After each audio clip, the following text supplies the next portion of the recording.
All right, I think this is working. Welcome everyone to the third annual conference of the Global Research Alliance on Sustainable Finance and Investment. I'm Lisa Johnson with the Columbia Center on Sustainable Investment. We're thrilled to have you here in this virtual format and really excited about this week of programming. The actual welcome remarks have been already recorded and posted. So if you look at the top of your screen after this session, then you can take a peek at those and have a better sense of the week ahead. What I'm going to do is introduce you to our keynote speaker who will kick off this session with welcome remarks and some provocative thoughts. We have Jeffrey Sachs as our keynote speaker. Jeffrey Sachs is a professor and director of the Center for Sustainable Development at Columbia University, where he directed the Earth Institute from 2002 to 2016. He's also the director of the UN Sustainable Development Solutions Network and a commissioner of the UN Broadband Commission for Development. He has been advisor to 3 United Nations Secretaries General and currently serves as an SDG advocate under Secretary General Antonio Guterres. He spent over 20 years as a professor at Harvard University, where he received his BA, MA, and PhD degrees. He's authored and edited numerous books, including 3 New York Times bestsellers, The End of Poverty, Commonwealth Economics for a Crowded Planet, and The Price of Civilization. His most recent book, published this year, is The Ages of Globalization: Geography, Technology, and Institutions. He was twice named as one of Time magazine's 100 most influential world leaders and was ranked by The Economist among the top 3 most influential living economists. So we have a great speaker to kick us off. And again, really excited about the week ahead. Jeff, I will turn it over to you. Great. Thanks. Lisa, thank you very much. And thanks to GRASFI and to all of the participants around the world.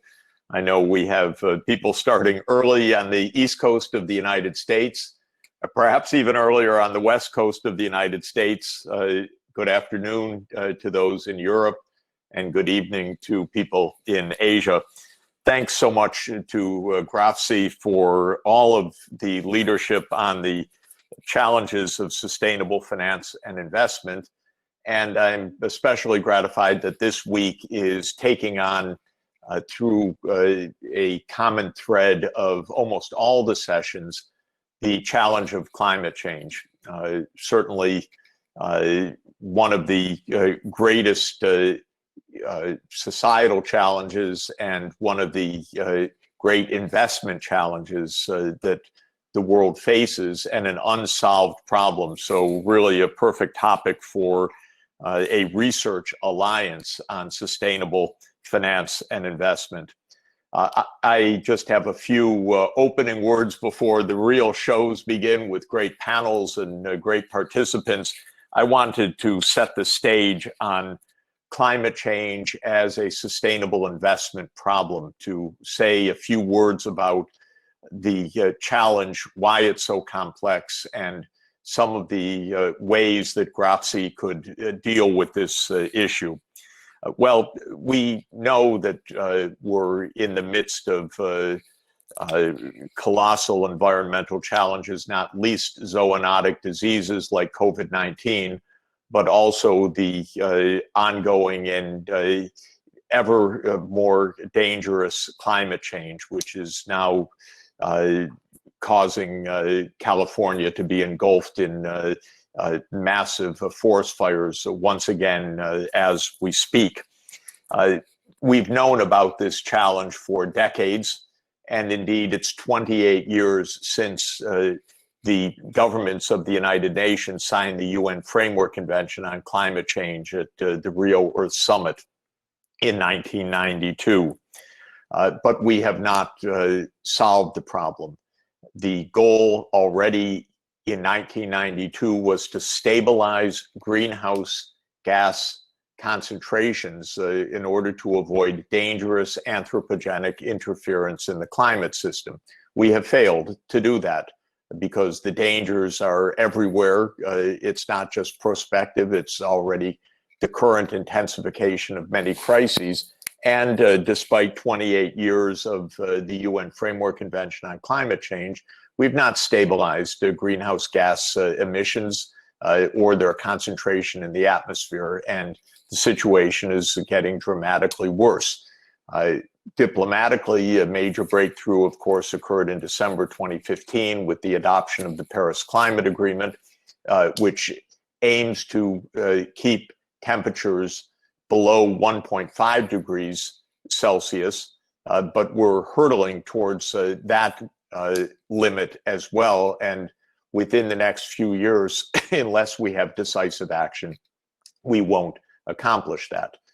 We know that in order to limit warming, we have to stop greenhouse gas emissions, and overwhelmingly CO2 emissions, and largely CO2 emissions from energy use, and also from land use, especially deforestation. So the way to achieve the goals in broad terms is evident, even quantitatively. What we need to do to reach net zero no later than 2050, and preferably well before 2050, is also very clear. But we are certainly not doing it. This is fundamentally an investment problem. It's an investment problem because emissions are tied overwhelmingly to the capital stock. We emit CO2 in power plants, especially coal-fired and gas-fired power plants. We emit CO2 in our vehicles, especially light-duty vehicles, trucking, aviation, and ocean shipping. We emit CO2 when we burn coal or heating oil or other fossil fuels to heat buildings. We burn and emit CO2 in industrial processes that are part of the capital stock of the industries. So the problem is we need to replace the capital stock. Internal combustion engines need to become electric vehicles. Buildings heated by heating oil or natural gas need to be electrified and heated with electric heat pumps. Coal-fired power plants need to become wind and solar plants, or more precisely, they need to be replaced by wind and solar and other zero carbon energy. This is the sense in which this is an investment problem. Now, it's an enormously complex problem, perhaps as complex as any that the world community has ever tried to grapple with. And I made a long list of all of the reasons of the complexities, and I'll just mention them very quickly. First, intrinsically, it's an externality. If when we emitted CO2, we ruined our own local atmosphere, this problem most surely would have been solved long ago. But when we emit CO2, the CO2 uniformly mixes in the atmosphere globally, and it affects global climate. So it's almost a pure externality. It is global, not even regional in nature, and this makes it all the harder. We have 193 UN member states of the United Nations. They don't cooperate very easily with each other. This is a laborious, cumbersome process of coordination, cooperation, and even more difficult in geopolitics. The next reason for complexity, of course, is this is multi-sectoral in nature. We're talking about the guts of the economy, the energy system. And that means that it's about power generation, it's about industry, buildings, both residential and commercial. It's about all forms of transport.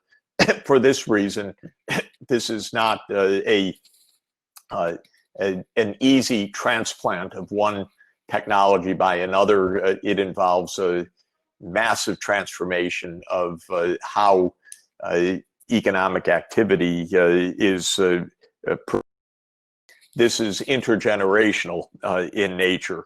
The decisions today and over the next years will affect the next generation.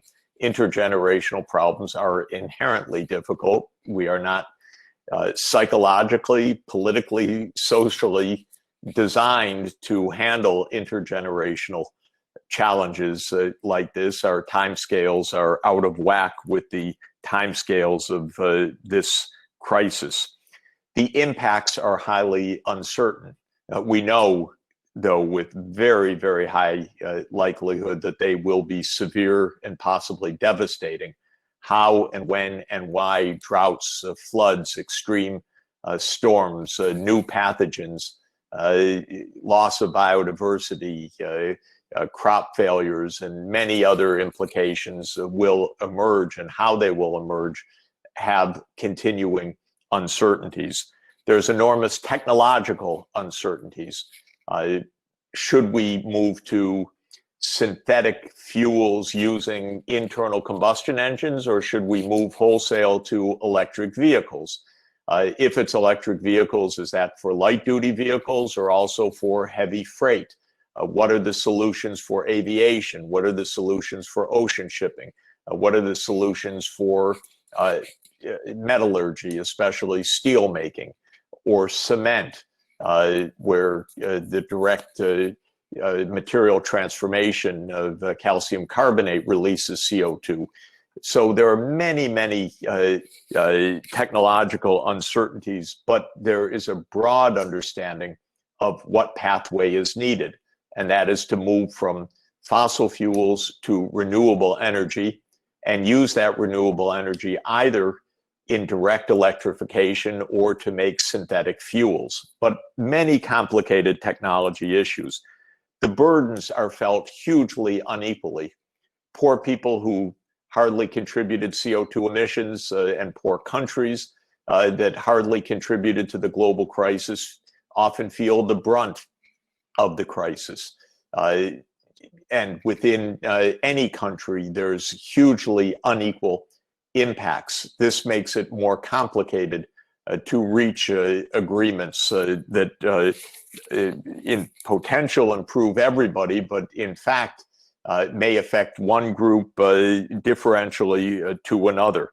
Obviously, there are hugely powerful interests at stake. I would argue that the oil lobby was the most powerful lobby in the major countries, the leading world economies for 100 years. Basically, oil and the military were so tightly bound up that the oil lobby, combined with the military-industrial complex in the US, was the most powerful lobby for almost a century, and it is still extremely powerful and very frustrating today.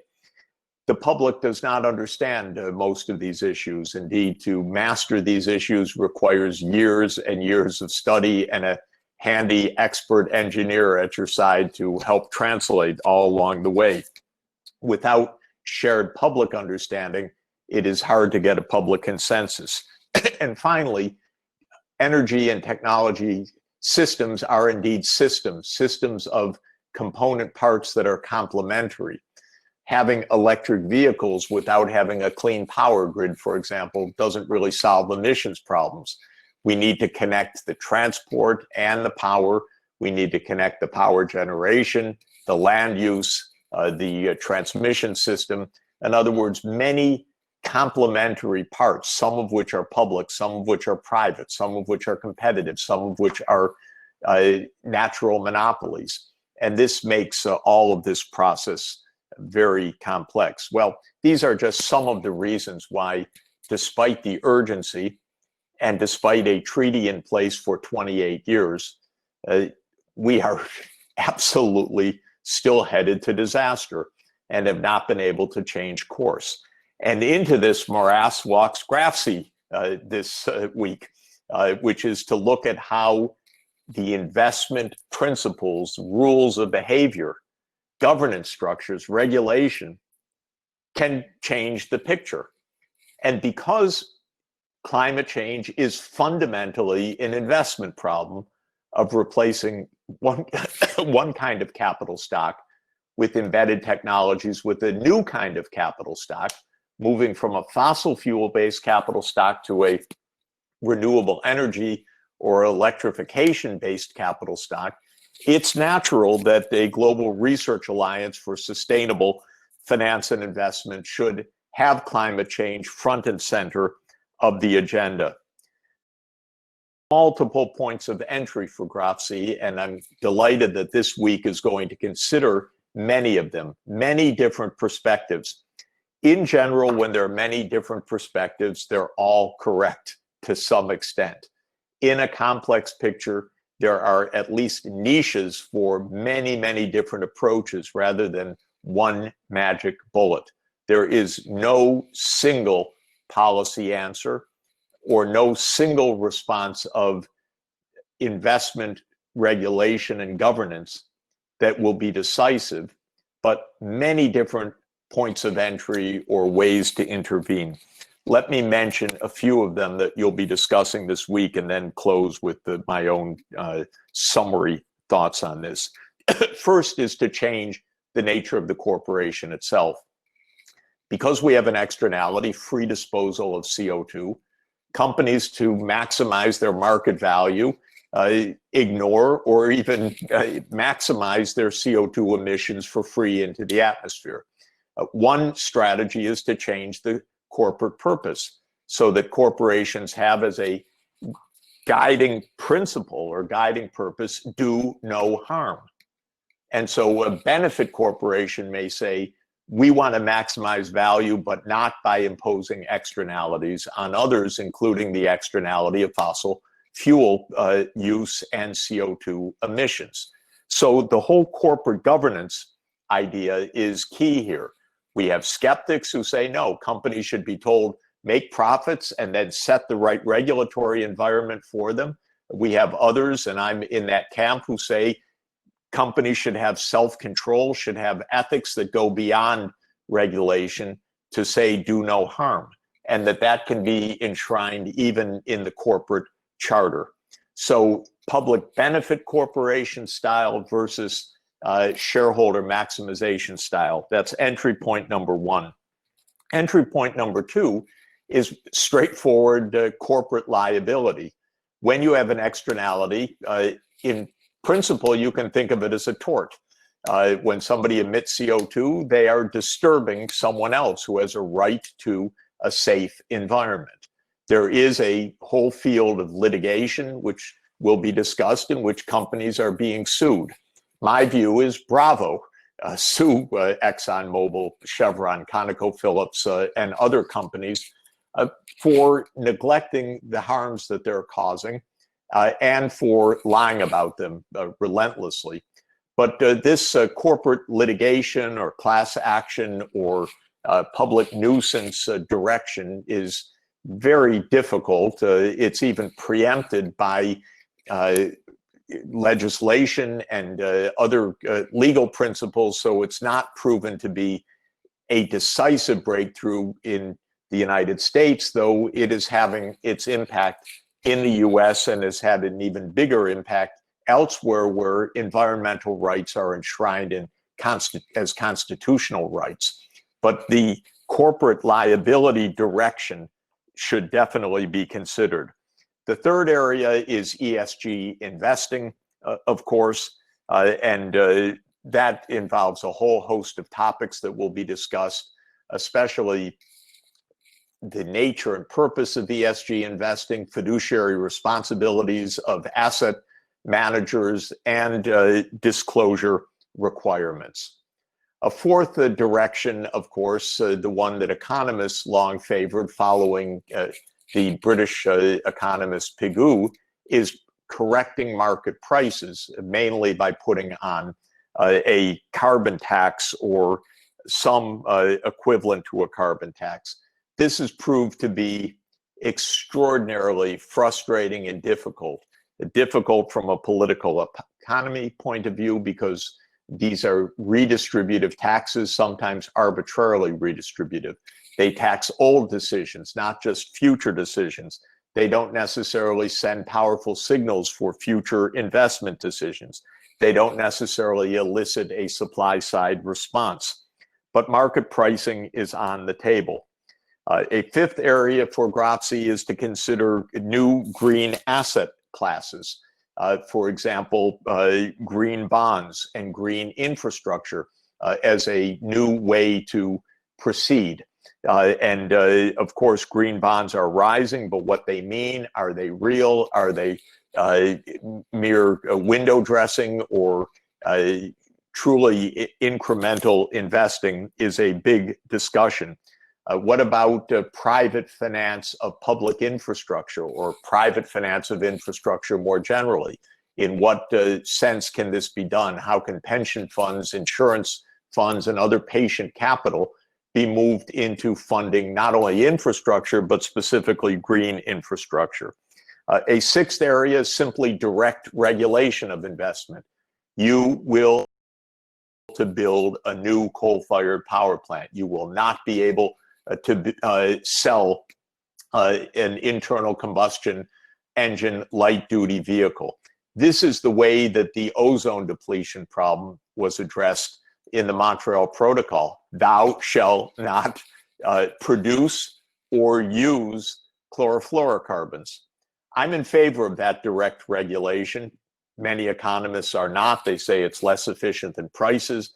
I think it is more compelling, more easily understood, more enforceable. It gives a very direct signal, thou shalt not.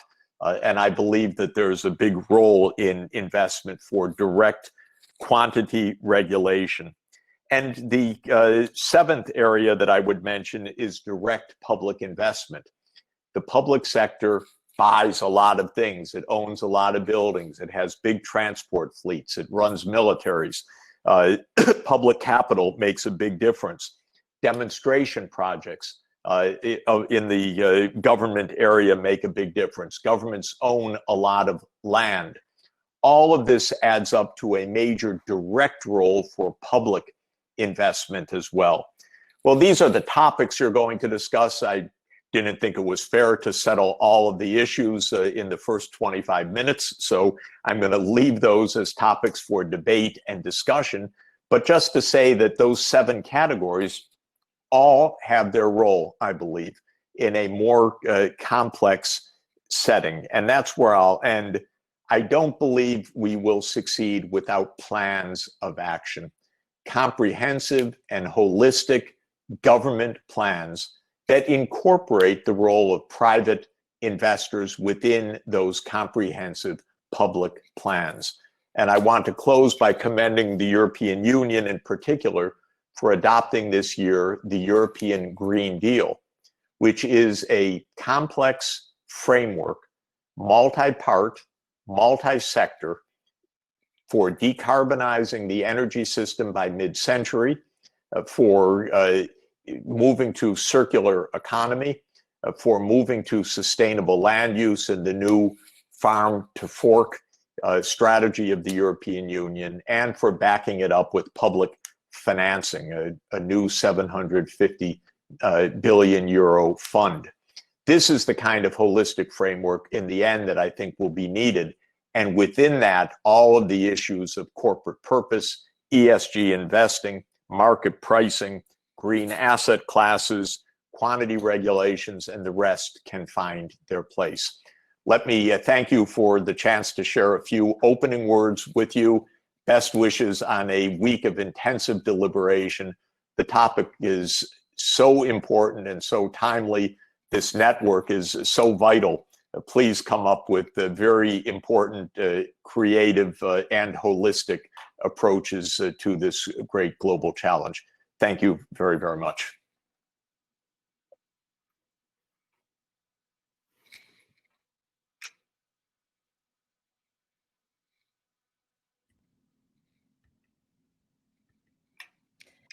Thank you very much, Professor Jeffrey Sachs. Hi, delegates. My name is Femi Oke. I am your host, your moderator for the next hour, and also your host and moderator for this particular hour all the way through this week. You are seeing one of the plenary panelists. He's already on the stage. Adam. I'll turn it off. Nice to see you. Nice to see you, Femi. How are you? Turn your microphone off and turn your video off just for the minute while I do an introduction. But it's lovely to see that you're in the room and Sharon's in the room as well. You're about to meet all the plenary participants. But let me tell you about this 1 hour that is going to happen. It's a whole series of conversations, and you will be very familiar with the topics. So in the context of sustainable investment and finance, this week we'll be looking at revisiting the role of corporations, the role of the state, the role of investors, and also looking at the Paris Climate Agreement and financing it. So you're thinking, you know, we've heard those conversations before. Typical cliche conversations, everybody says the same thing. Well, not the way that we are doing it, not today and not for the rest of the week. The plenary speakers have been challenged to not bring their same old talking points, to not fall back on the same old way of thinking, to be provocative and to have a rigorous debate. And this is, delegates, this is where you can help us. There was a Q&A box on this platform. Use it. There's a general chat box on this platform as well. Please do use that as well. Now I can see, oh, the plenary speakers are all there. They're all getting ready. Fantastic. I'm going to ask you to unmute yourself in just a moment, but let me just greet some of the delegates that I can actually see, because we are from around the world. Kosi Dlamini, I know there's a click at the beginning of your name. Forgive me, I'm from South London. I can't do clicks. Lovely to see you. Yushi Chen, the international signal of I have made it onto the platform. Thumbs up emoji, congratulations. Welcome to this plenary session. Marvin is in Kampala. Delegates, you're from all over the world. Hello, Shamsa from the Koromus. And also Robert, I love this. Robert, you have so much optimism if you're joining this first plenary about revisiting the role of corporations. Robert says, hi from Brazil, hello. In spite of the dark and serious scenario, I still have hope in a realistic way. Arjun, this is perfect way to start our plenary. Thanks to the organizers for putting this up. An online GRASFI will save us lots of emissions. All right. General chat, use it. Q&A, use it. Hello, plenary speakers. Sharan, unmute yourself. Sanda, unmute yourself. Adam, unmute yourself. Fantastic. Sanda, I am saying hello to you, and you're going to introduce yourself to our delegates. Go ahead. Great, thank you, Femi, and you know, welcome to and thank you to all the delegates attending from all around the world. It's truly great to be here for this discussion. So my name is Sanda Ojiambo. I am the pretty newly appointed CEO and Executive Director of the United Nations Global Compact. The Global Compact is an organization that unites businesses around 10 principles and certainly the Sustainable Development Goals, really aiming to unite business for a better world and a better future. And greetings from Nairobi, Kenya, where I am, prior to my relocation to New York. Nice to have you, Sanda. Welcome. Sharon, hello. Nice to see you. Tell everybody who you are, what you do. Hi, Femi, and it's great to see you and the fellow panelists. Sanda, of course, about to take on, well, she has taken on, but about to be in New York to lead the Global Compact. But indeed, I'm Sharan Burrow. I'm the General Secretary of the ITUC. We represent workers around the world. Good to have you. Hello, Adam. Go ahead. Do your introduction. How are you, Femi? Thanks for having me. And welcome to everybody. I'm Adam Zurofsky. I currently am Executive Director of an organization called Rewiring America, which is committed to electrification, mass electrification of American economy. I also teach at Columbia's CEPA School on climate policy. Prior to that, I oversaw finance and climate and energy for Governor Cuomo here in New York State, which is where I live. And even prior to that, spent 18 years as a corporate lawyer representing boards. So this is a topic that I come at from several different directions, and I look forward to having this conversation today. And we may well be joined by Congressman Khanna. And Congressman Khanna is Congressman for the 17th District in California. And he's not in the room yet. Congressman, if you are in the room trying to find your way to the stage, we will help you. So if you see the Congressman joining us, that is exactly right. Let me start, though, with Sharan. And Sharan, I'm going to ask you this idea about what is a corporation? What has the role been of a corporation? Because if we're talking about revisiting the role of a corporation, how do we even start with that conversation? Well, if you think about it like this, you know, if you go back 100 years, then in fact, at the end of World War I, World War II, the Great Depression, we were left with a sense there needed to be global architecture and a global rule of law.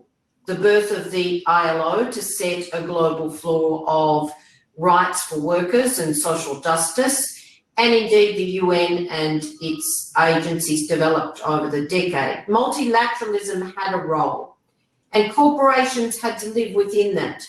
But as we saw indeed the growth of globalization exploding in the 1980s with hyperglobalization, the role of the corporation got distorted, extraordinarily. So profit first, financial gains first, so the shareholder model sort of lost out. As the shareholder model became dominant, so it was about value, profits back to the company and so on. And workers and communities lost out along the way. You saw the struggle between the American corporate model, which is very anti-people and unions, not all of them, I grant you, I work with some, and they're very, very, humanitarianly based individuals, but not the norm. And the European social model, which was much more about shared prosperity. But even that started to break down. So the social contract, which had bound a kind of fair competition floor for working people, but also for corporations, and a development model was actually broken. And wages have gone like that since the 1980s. Our supply chains are dehumanizing models of exploitation. And there are many corporate leaders, can I say, around the world trying to rebuild a better future.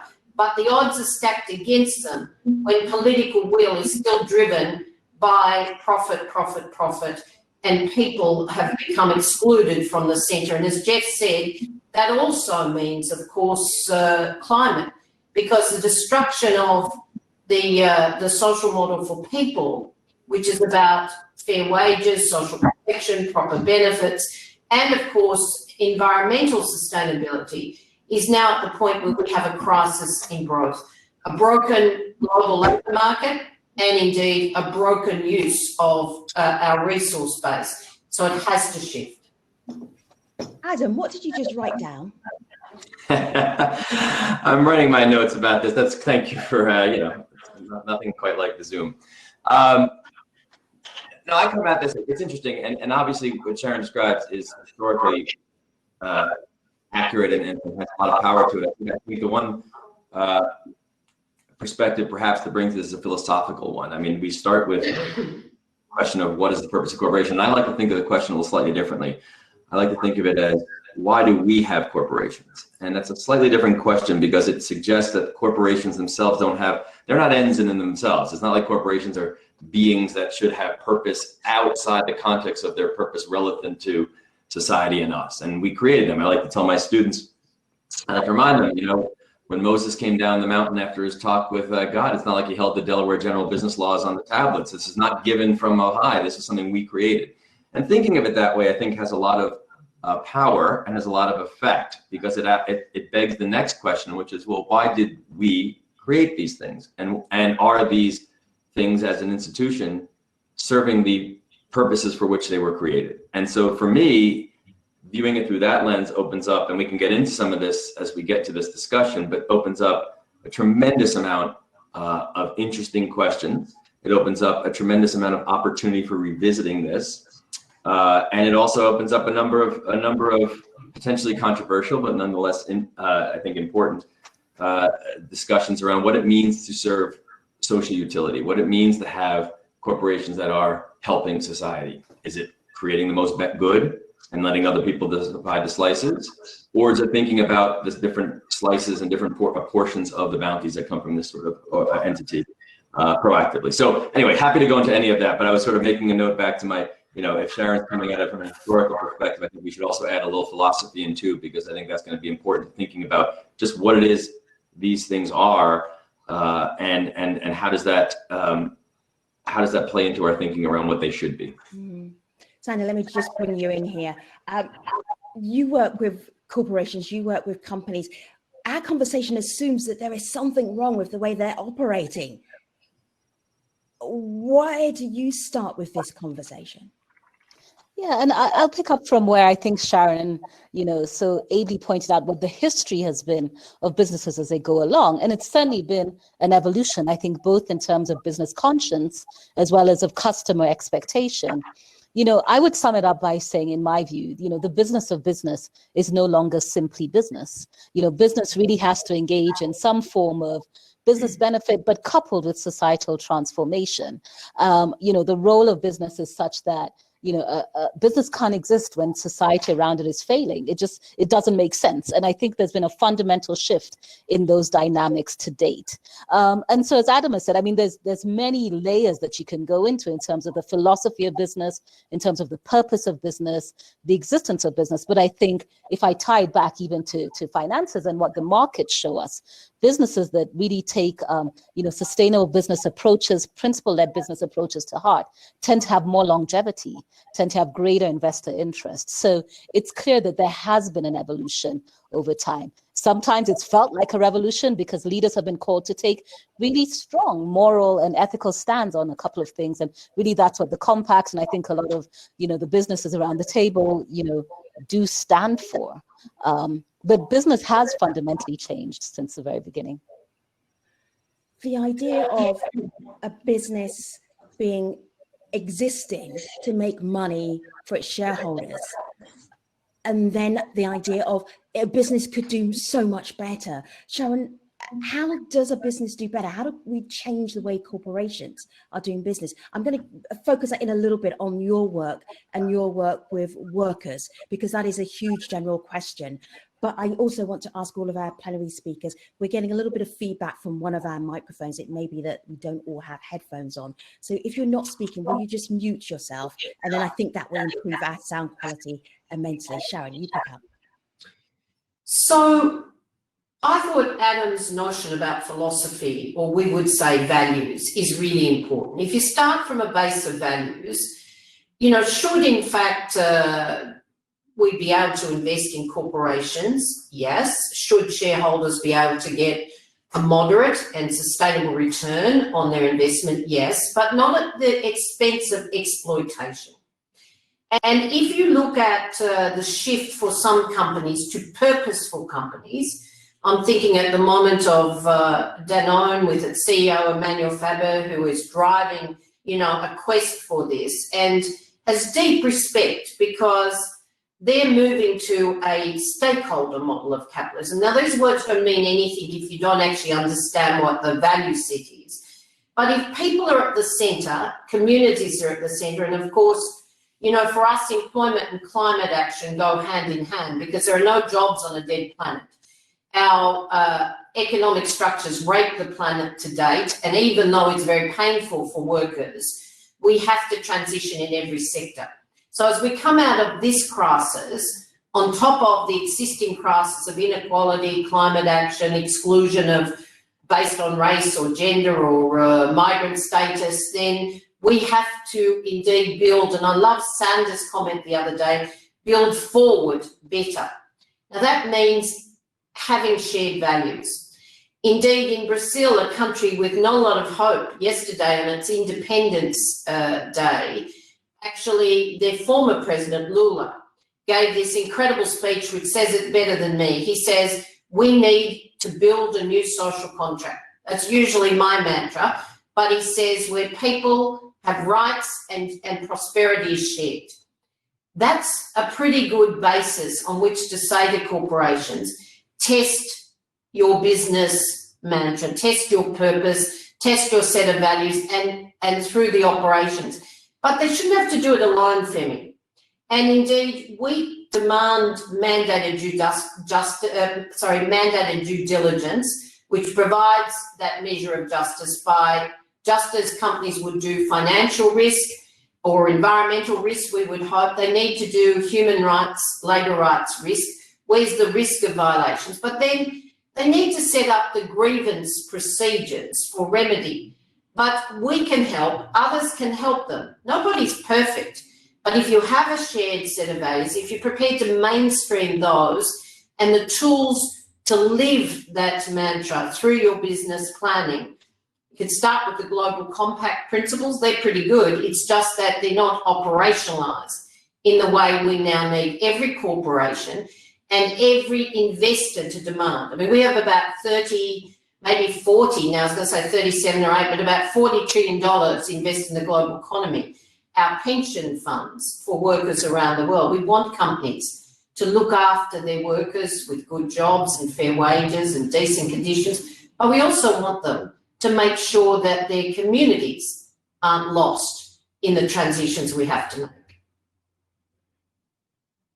You just joined us. We are talking about revisiting the role of the corporation. Adam, go ahead.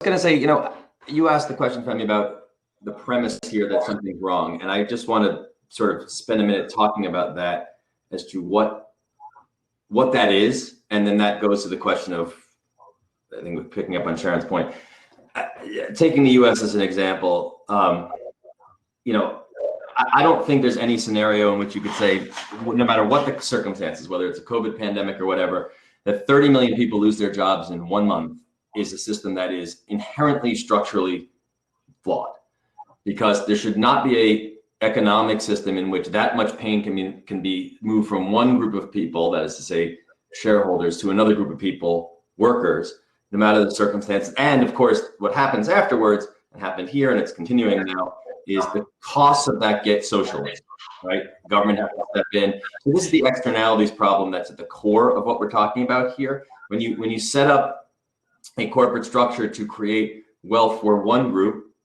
and don't have it include all of the pros and cons that go along with that, all the net positive and negative social utility that's associated with that action, what you end up is with externalities. This is what Jeff was talking about in climate, where I do most of my work, right?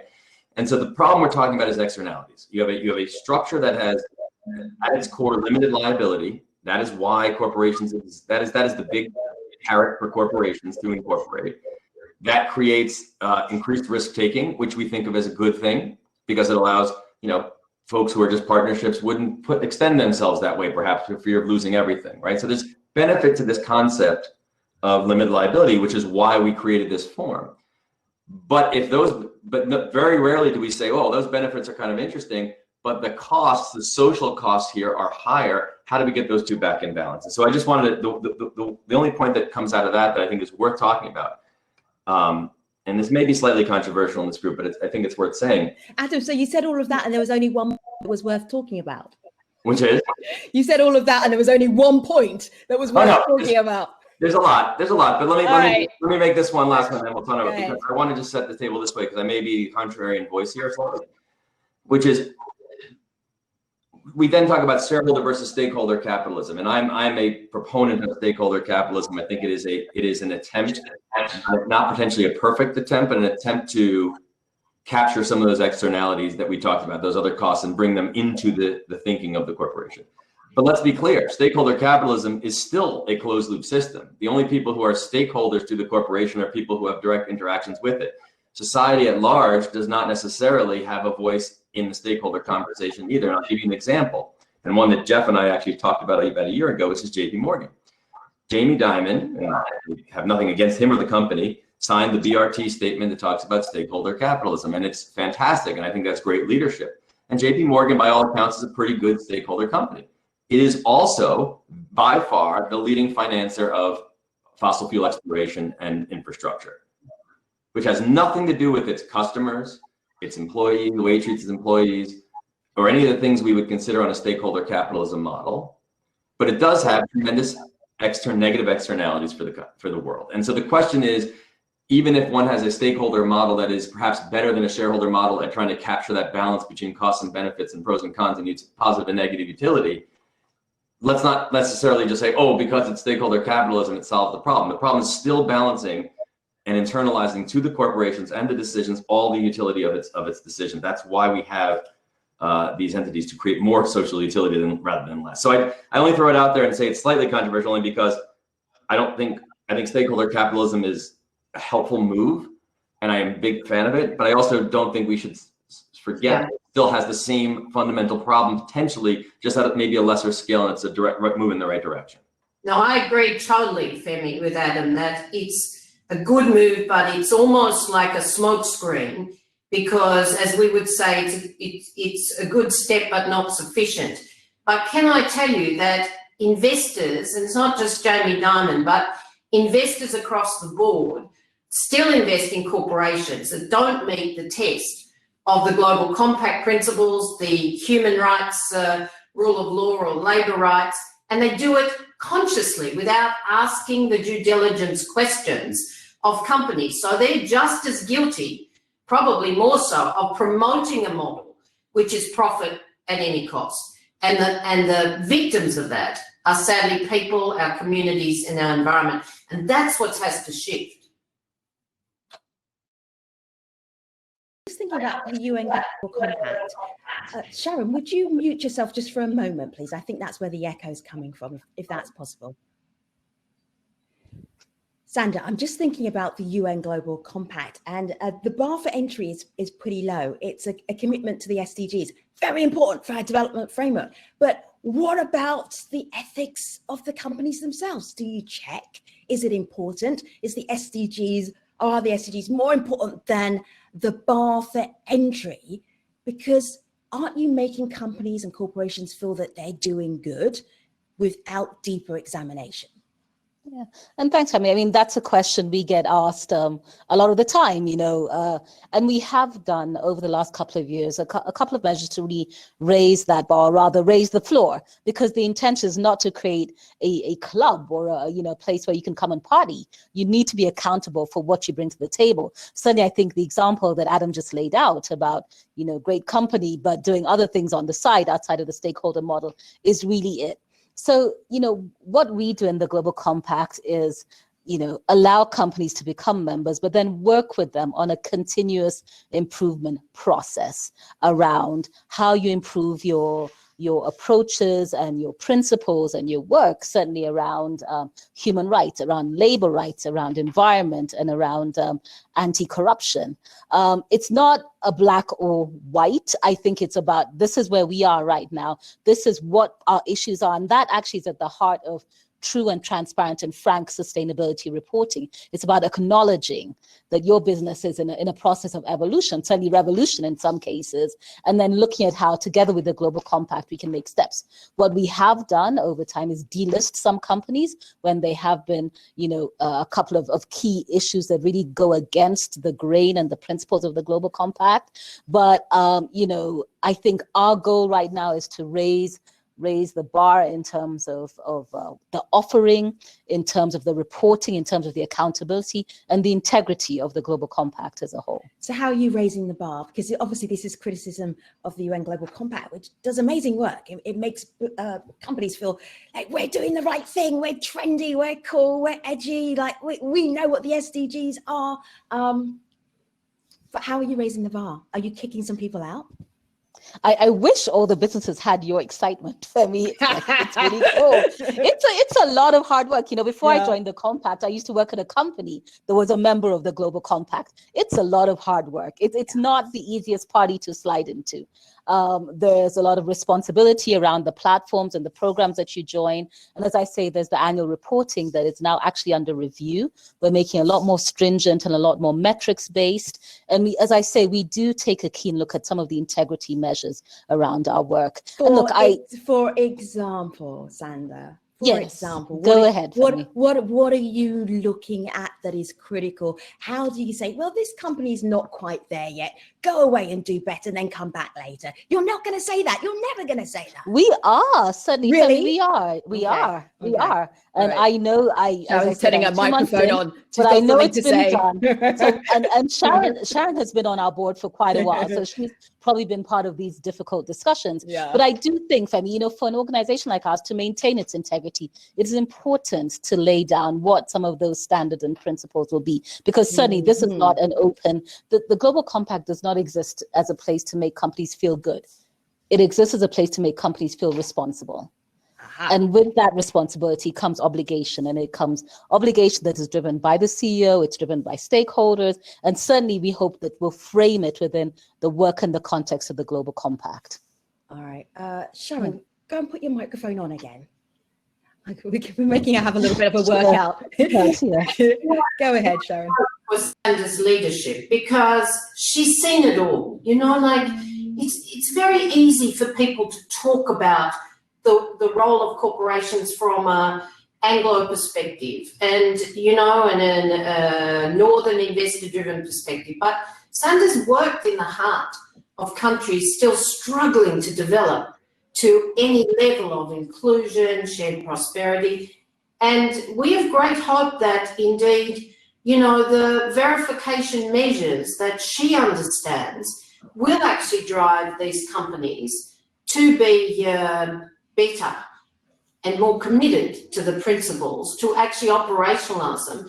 But I think that it's time for all institutions. I won't just pick on the compact.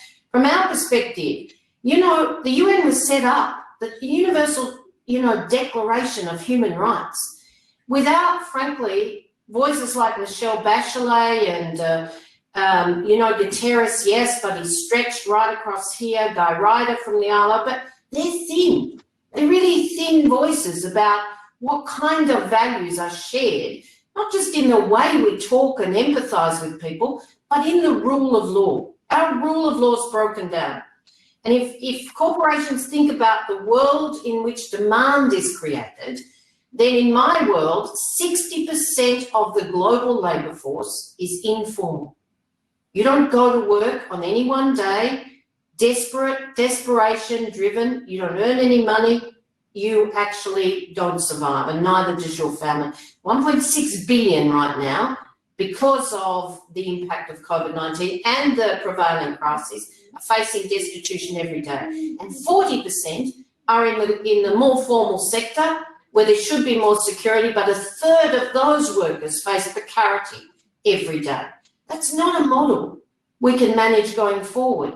You know, big tech companies, I'm sorry, but as much as they've got a place, their monopoly power they're driving, not treating their workers well, not treating their customers well with privacy incursion, if we don't regulate for a future that allows fair competition for business, but one that's based on rights and sustainability, then we are not building that future that I think, Sandra, I can say you and I share an aspiration for. And Adam, I'm delighted to hear your voice because I think you're on the team as well. I know Femi is, and there are lots of people in the audience. So let's go create the corporation with the business leaders who have a different set of values, that philosophy Adam talked about, because we have to all be in this together. That's what we call just transition. I was just going to just jump in there. Thank you for sharing. I'm welcome. Happy to be on the team. I'll just tell one anecdote and then make a point, which is when I was a corporate lawyer representing boards of companies, I remember I'd speak on panels like this, and I'd always have to put a disclaimer out there that said, I'm just making my own views here, not any of my clients or my firms, because I was so worried that they would, seem so radical. And then the view that was interesting to me is that after we'd get off, when we had a real stage, we'd get off and talk to people afterwards. And I'd always have people come up and say, why are you such an apologist for corporations? Why don't we just tear them all up? And I always kind of knew that we were onto something when I was concerned that on the side, my clients would think I was too radical, and on the other side, people would think you should go farther along. So hopefully we can find that middle ground here altogether. I guess the point I was going to make is a little bit of one explanatory and then two prescriptive. And that is, explanatory is, you make the point, Sharan, I think powerfully, that this is a global issue with folks affected all around the world by the decisions made by corporations at different points in time. And yet here, particularly in the United States, we have this very odd system where all 50 states are the charters, where the charters are held by the corporations. They're the ones who set the ground rules. And because you can incorporate in any of the 50 states, it basically becomes a race to the bottom. It becomes the lowest common denominator of what state is going to attract people and not push them away, which is I've called for before. And I think not necessarily all of her plan, but Senator Warren has a plan about federal charter for certain companies like those tech companies of a certain size, so that there is a broader perspective and there's not this race to the bottom. So I think things like that are probably helpful here in the US. But let me actually just make another point, which is when I was director of state policy here in New York, one of the things we tried to work on, and I still have hopes that it'll happen, is thinking about disclosure. And we always talk about disclosure. When I say that word, I bet you everybody in the audience thinks I mean investor disclosure, and I do not. I think this is a little bit of an area that is underexplored in this space, and that is we have this view that investors are the people who get disclosure, right, about corporate activities. We have this goes back to the Great Depression in the 30s and here in this country and around the world. And that's why you see, and I'm a fan of, Carney and Bloomberg and their work in the TCFD, and I'm a fan of course, what SASB and CDP and all those guys have done. But they're all, to me, a little bit putting a square peg in a round hole, and that is to say, it's all through the lens of what's material to investors. Well, what about others? If we're going to a stakeholder model or a broader model, shouldn't we have as equally a robust disclosure regime around the people who have other says in the matter? That is to say, a disclosure regime focused on consumers, on workers or prospective hires with the same rigor that we have traditionally treated investors. Rather than trying to jam some of these things into the investor lens, which again is a perspective that only takes account of some of the net utility, not all of the net social utility. Why not expand the disclosure so that the people making decisions about what to buy, who to work for, where to go, also have as robust a set of information? So we were thinking about that in terms of a piece of policy. There were some complications involving the federal government, but I'd still hold out hope that I think one way to expand the nature of both, how a corporation gets chartered, that's to say more federally here in this country or even globally, and then how disclosures are made to a broader, sort of getting out of this model that it's just the shareholders across the board. So that would be my only sort of suggestion moving us forward to a little bit capture, Sharon, what you're talking about in the dynamics.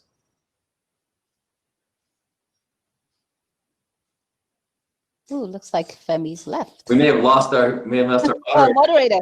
But so You're so convinced that we don't need anybody to tell us where to go. But Adam, let me pick up on that. Welcome back, Femi. We were just going moderatorless.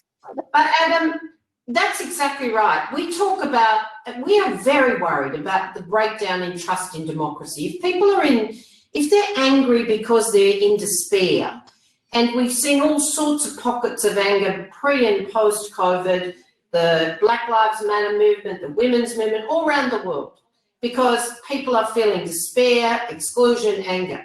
In that environment, trust in democracy is broken down. Trust in the corporation is one thing, but trust in democracy. Now, last time I looked, we don't have a better model. And, when I look at the courage of my brothers and sisters out on the streets of Minsk right now, in one of the dictatorships around the world, looking for a better model, how do we rebuild trust in democracy? So what you just touched on for us is about the role of government accountability to its people. And it is around all of those sets of issues we could all find a shared set of values about, but it is about jobs, it is about living standards, it is about public services and the taxation levels to pay for them, so we never again have people excluded from healthcare or education or whatever it might be. It is about environmental standards, it's about rights. But we asked what are corporations for, Femi? What are our governments for? And in that realm, how do you do what Adam just challenged people about? How do you look beyond the narrow stakeholders and say, how does this development of wealth, because that's what it is, growth of wealth, provide a better future for everybody? And that's got to involve all of the actors. All of the actors, I think, is a better word than stakeholders. All of those who have a stake, if you like, but not directly related just to corporation. It's actually about broader issues of democratic rights and governance. So I just popped out just there to check to see where the Q&A and the questions were coming from panelists. So this is Elizabeth Hannett. Elizabeth Hannett's listening to you. Listen to the points you're making. Do corporates have to make this change by themselves? What is the role of shareholders and or the government in driving changes in corporate purpose? So we're transitioning now into, so how do we do this? Adam, do you want to start? Sorry, I was just going to say that was the point I was kind of making before, which is I think you can take, I see at least 3 lanes, and I just very quickly say them out, right? One is you can, because we the people, for lack of a better term, created these things, we can go back to first principles and do a thought exercise. I mean, we're talking here about, making everybody better off by making growth creation to make everybody better off, and I can't help but go back to my political philosophy days and think about Rawlsian kind of analysis, and it's sort of the same thing, which is we could go back to the original position and say, well, what would this look like if we were starting over? not necessarily how we're going to make corporate charters now, but let's do a thought exercise. What would we design if we were asked, sitting here now, we have this thing that wants to create wealth, but we want to make sure it's shared equitably and it doesn't also create negative social externalities that cause the problems we're talking about. What would you do? Would you look at this form? Would you look at a different form? So I think that thought exercise and then trying to tack the way we think about chartering corporations closer and closer to that is an important exercise. That's one. Two is, I think what I was just saying before, is we should expand our thinking around who has information and therefore who has power to act and move corporations. Because one of the things I was struck about when I used to represent boards all the time was you would talk about stakeholders, you talk about other things, but at the end of the day, if a hedge fund activist was making a move, they got a lot more attention in that boardroom, and every voice was kind of crowded out, right? So we have to expand that by disclosures one way, but there's other ways. And the third, I guess I was going to say, is just what Jeff Sachs was saying, and he laid out 7. I'm not that ambitious, so I'll stick with 3. Is using the public sector, right? We were talking about procurement policies. We're talking now. I'm informally working with some of the folks involved in the campaign now about how to think about, in our work, electrification. What are the carrots? What are the sticks? And how do you move people in a direction that we want to see them in play? So I think all 3 of those, at least, and perhaps more. But I think that's sort of the framework I've always come at this. But sorry, I guess Sanda, you and I were kind of jumping in together. So and I think it's great, and we've laid out a lot of models that I think work in a part of the world. I just want to bring a different perspective. I think there's a lot of lower income, middle income economies that are now transitioning to significant areas of growth. A lot of African economies have recently been classed as middle income economies, going into manufacturing. I think there's a great opportunity to look at what models make sense for emerging businesses and for emerging markets, because certainly the path that has necessarily been followed to date isn't necessarily the path that's going to evolve a lot of economies in the global south. I mean, there's a real reflection point and real opportunity to demonstrate models that work, to look at inclusive business models, to challenge leadership a lot more around what there is. So I understand that there's a bit certainly that Adam talks about that needs some fixing, but there's a whole other part, I think, of the world and the global economy that has the opportunity to chart out. And, I think how we balance those two for the betterment of society as a whole is incredible. I just think that, matching these 2 models is great. But what is very clear is what got us here is not necessarily what's going to move us forward for, a certain part of the world in the world economy. I think that's absolutely right. But Adam touched on something that Jeff started, and the way I would describe it, Femi, is that if we're going to meet the test of net zero, every sector of our economy has to transition. Now, we demand a just transition for that, but that means people have to talk to each other. So for workers, I can lay you out the descriptions of what it means to leave no one behind, but we need to have guarantees around community renewal too, or otherwise you devastate whole communities. And we've seen that in previous transitions. They weren't just, and nobody cared.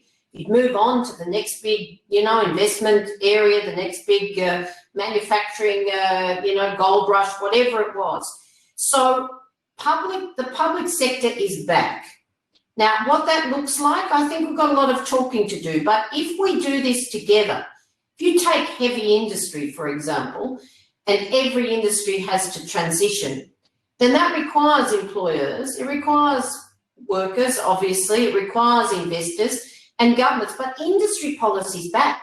So procurement is a very big tool, whether it's the procurement from investors in the sense, or companies with each other, or indeed government procurement. But we need to look at procurement, industry policy, how you use investment in the sector, in the future of the sector, to grow decent jobs, what that means around skills, and of course, how you respect rights for fair wages, living wages, and collective bargaining. But one of the things I would say to you is that all of that requires us to focus on cooperation, whatever the sector, and on cross-country collaboration and cooperation. And if we don't build resilience, even as we think sustainable recovery, then we will face global shocks that will render us in just as devastating a position. One example, At the moment, we cannot get governments globally. We will, but we cannot get governments globally to cooperate in a $10 trillion spend plus today, probably double that by the time we get to some level of hope in recovery. 35 billion a year for 5 years for the poorest and most vulnerable countries to build a social protection floor. Now, come on. If we're a serious, wealthy world, and we are, we're 3 times richer than we were even 20 years ago, what's wrong with our humanity that we're fighting over vaccines rather than universality of access, that we're not prepared to contribute to the vulnerability where people are facing destitution right now? It all has to change. So no, they don't have to do it together, but they have to be in the mix and willing to make painful changes, just as we have to do for workers in the case of the climate emergency. So Plenary, what I wanted to do was just push us forward with the idea of revisiting the role of the corporation, and then how do we do it practically. But I'm also going to go via the delegates' questions. So I do appreciate you saying that the UNGC delisted hundreds of companies. It's not about being cool or trendy. So Sanda, that was to that back and forth about, well, isn't the bar super low? Are you raising the bar? So point taken on that. Thank you very much. And then more questions coming in about the drift between, this comes from Nolasco, the drift between the Wall Street and the Main Street, a proxy between the corporations and their social mandate. So can sustainability labeling and mission-orientated financing solve this? Who wants to take that on? Adam, I volunteered you. Unmute yourself. I feel like, it's the price of smiling. The answer is kind of, in my judgment. That is to say, I was involved, for example, here when I was back in working for the governor. We tried I thought a pretty aggressive and I think pretty impressive effort to decarbonize the New York State Common Retirement Fund, which is the 3rd largest pool of capital here in the United States, $210 billion. And we had a panel of experts in looking at this, and it's not easy, right? It's not easy even for a entity like that is inclined to take the lead on these types of issues and inclined to do good in this way. It's not easy because of the structures and strictures of the way Wall Street works. But I think I would almost come back again. I'll finish by saying on that, it's not easy, but we have made tremendous progress. We now have a language around those issues. We now have, ESG is the hottest topic of all in investing, right? And there's fights going on where the forces, if you will, of traditional capitalism are now fighting rearguard actions against the move of ESG. So I think there's been tremendous progress in that way. But I also think to get all the way where we need to in that space is still requires, I'm going to sound like a philosopher today, which I'm not, but a philosophical approach of getting off this notion that somehow investors are first among equals. And people say to me all the time, but they own the company. And that is just not true. If you own a share of Coca-Cola, you cannot go to the machine and steal a Coke. You take a Coke, you are stealing, right? You have a set of contract rights which allow you to get the residual benefits and assets of this corporation after the bondholders are paid, if there's anything left. You don't own it in the sense that I own my house or that my son owns his toys. You can't just take it away from someone else, right? So you this notion that we have somehow elevated, and this goes back to Milton Friedman, his original sort of views on this. And I think, so philosophically, I think part of it is getting rid of that notion, because I think once you do, investors become less hallowed in what and how corporations tax them and how we think about them, and they're just sort of competing with other stakeholders for a claim on this social institution that is meant to serve everybody. So I think it's both continuing the movement within the financial sector that we've seen, and as I say, I've spent a lot of time doing that, and certainly talk about different aspects of that. But also, again, coming back to our question around the philosophy of what this thing is, why do we have this corporation, as a way to sort of take down a peg this notion that somehow investors have to come first and everybody gets what's left over. So I think both those things are still in play here. Sanda, let me give this one to you. Delegate asks, do you think that regulatory developments such as human rights, due diligence laws can bring us closer to stakeholder capitalism? Well, so there's a couple of words that probably don't sit very comfortably with each other: human rights, capitalism, stakeholders, all in one sentence. But I think certainly that's where we all are aiming to go.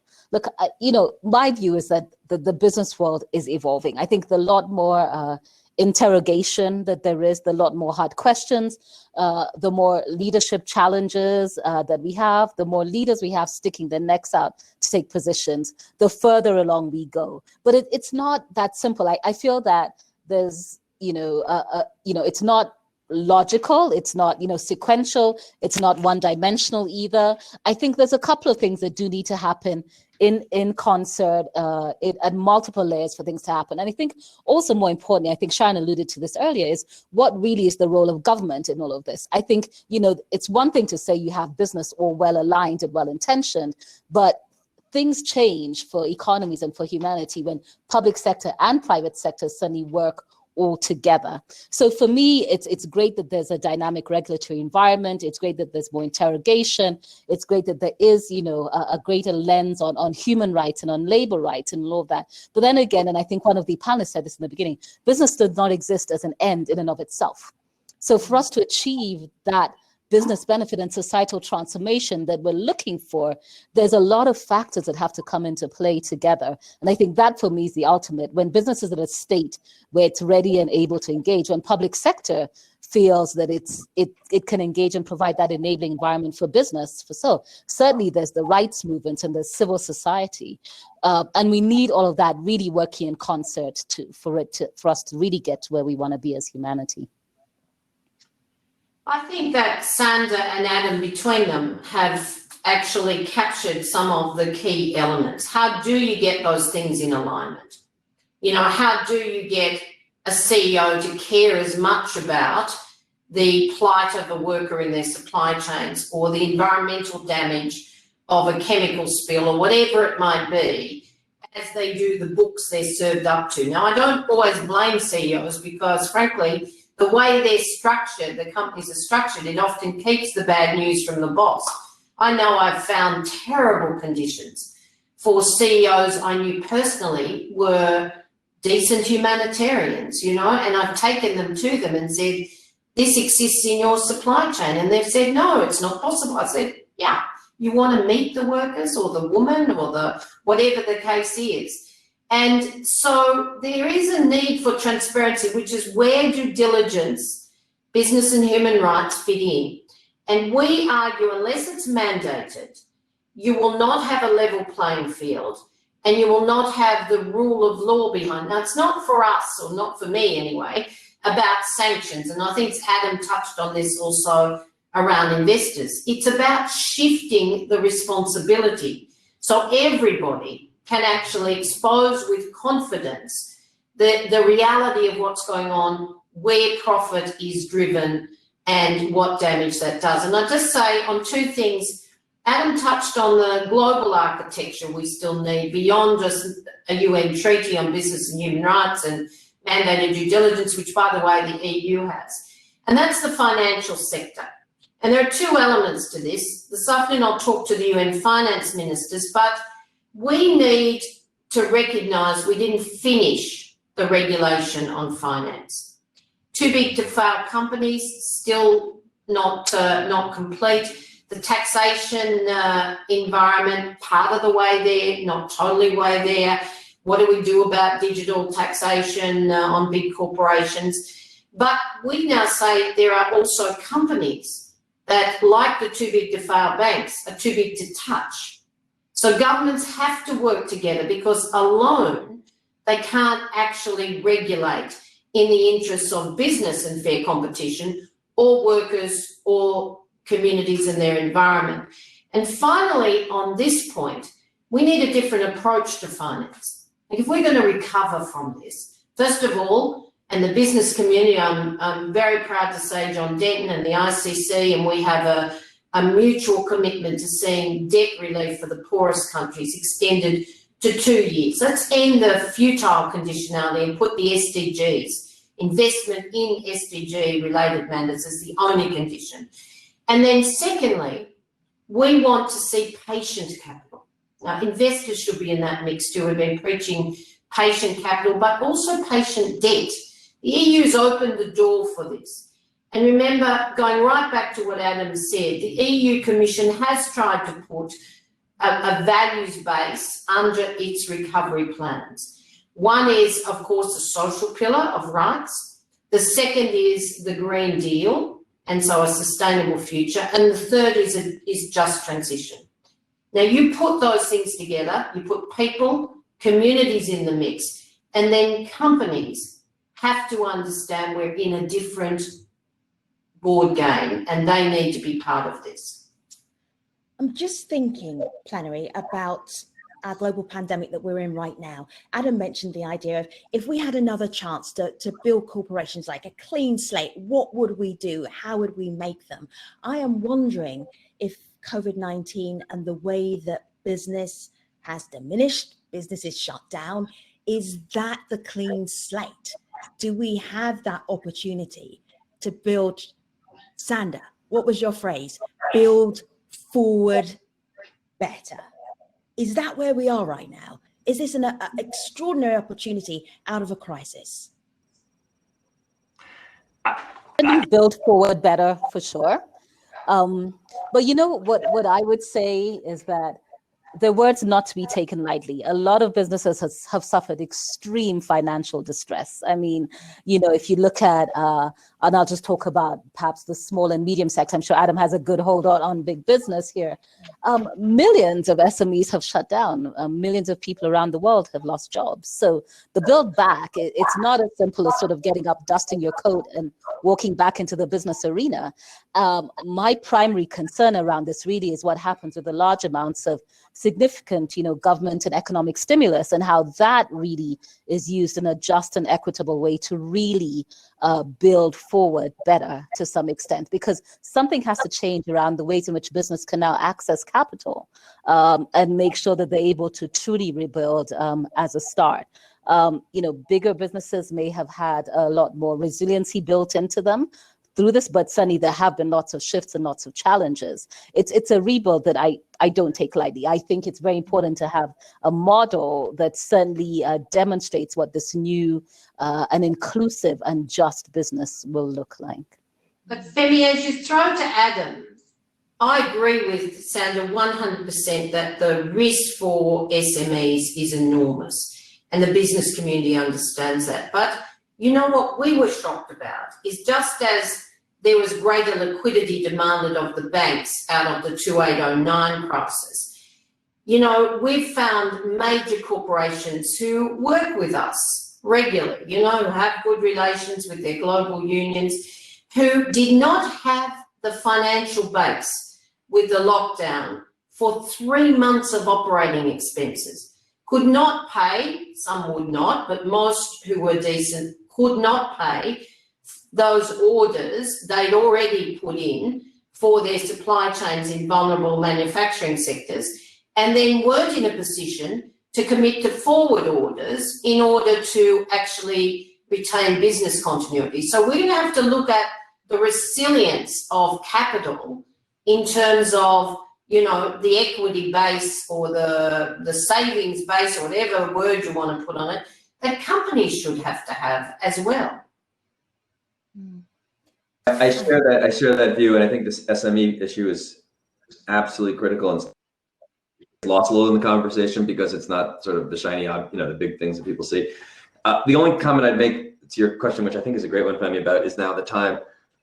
You know, people are in pain now, including businesses, and you know, I'm the father of 3 young children, and so when they're upset and crying is not usually the best time to teach them the lesson. It's usually kind of after they calm down. So I think that's part of this, but I don't think that ignores at all what Sanda's talking about in terms of using whatever stimulus or incentives we have to try to move in that direction. I guess I like what Sharan just said even better, which is looking at what we've seen happen here as a commentary on, whoa, we were kind of out of whack. I mean, I started my comments earlier by saying any system in which 30 million people in this country alone in 1 month can lose their job, because their decision, the power of deciding their fate is in, certain companies' hands, and there's no, and we know, and they know that those costs are going to be socialized, right? They know that government's going to step in and help them out, and so therefore it's a free ride there. That set of structures and incentives is what kind of got us in the problem in the first place. Why wasn't it an idea that has come around that I was talking with a friend about recently? Is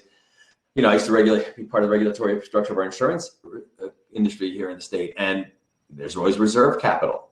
Why? Because we want insurance companies around to play claims and not just go to Las Vegas with the money. Why? Maybe broader. Maybe that's a concept we should impart, but why shouldn't there be 3 months, to Sharon's point, of resilience built in that you have to spend on worker stakeholders keeping the lights on in case things like this happen? I mean, we were at a point where that just wasn't there. So I think the answer is yes, it's an absolutely perfect time to think about these issues. I'm not sure I would implement them while the kid is still crying, or if that's a bad analogy or not, I don't know. But I think we can look at what happened here as a reflection on how much this needs to change for the reasons we talked about. Plenary, I've enjoyed spending 1 hour with you. You have 30 seconds to wrap up. What is the most important thing you are going to tell the GRASFI delegates today? Sanda, actually, I'm going to make this Sharan, because Sharon's turned on her microphone. She is raring to go. The most important thing in 30 seconds, Sharan, would be what? Respect for people. You have to look at the way you operate around the respect for people, their rights, and the shared prosperity that will create continuing demand for your product. But the values that Adam started with, philosophy, nice word, shared values has to be at the base. We need people and in the centre for governments and for corporations. We're going to face a very bleak future. Mm-hmm. Sharan Burrow, turn your microphone off, turn your video off. It's been a great pleasure. Thank you. Adam, the most important 30 seconds in this conversation that you're about to deliver. No pressure, go for it. Good. In terms of the GRASFI participants, and by the way, thank you for having me, and congratulations to all of you for doing this great work and spending the time. These are important, exciting issues. So I'm certainly glad to be a part of it and encourage you to do it. Don't be afraid to be creative here. Don't be afraid to go back to first principles. Don't be afraid to say, if I had a magic wand, what would I look to do here to solve this problem? I think that we are in a moment that is not called for incrementalism in any aspect of this. And so to the extent that this discussion this week is timely, as it certainly is, my advice would simply be to, go for it. Think about what you would, do, and let's see what comes out of that. That would be my approach. Thank you, Adam. Turn your microphone off, turn your video off. Thank you, Femi. It's been a pleasure. Sanda, last woman standing. Thank you, Femi. So I'm going to say two things. I think the first for me is that I know that the world's attention has been focused on the COVID pandemic for the last couple of months. Before COVID, there were two things that were long-standing. We were in the middle of the climate crisis, we still are, and there were massive inequalities that existed at many levels. Racial inequality, gender inequality, a whole lot of biases. We were in a world of haves and have-not. And COVID notwithstanding, those inequalities still exist. And I think it's imperative for business to take a strategic look at how they can work with other actors to address those. My second point would be the UNGC is truly working to raise the bar and raise the ceiling. I think we're a great organization, a great membership organization for businesses. So take a look at us. We have a fantastic summit coming up, September 21 to 23, info on our website. Oh, using her platform like the boss that she is. Thank you very much, Sanda. Thank you, Femi. You can mute yourself and take your video out. It's been a pleasure. So that wraps up revisiting the role of corporations for this 1 hour plenary. But the third GRASFI annual conference continues in 28 minutes time. And let me tell you what is next on the program. Presentation 1A is the ESG. What are we talking about? And paper presentation 1B, climate change, financial implications of fiscal risks. Delegates, you've been excellent. You can network on your tables. You just click on the table and then you can move around and actually have great conversations. Thank you for this great conversation. I will leave you to enjoy the rest of the conference. Thank you very much. Have a good day.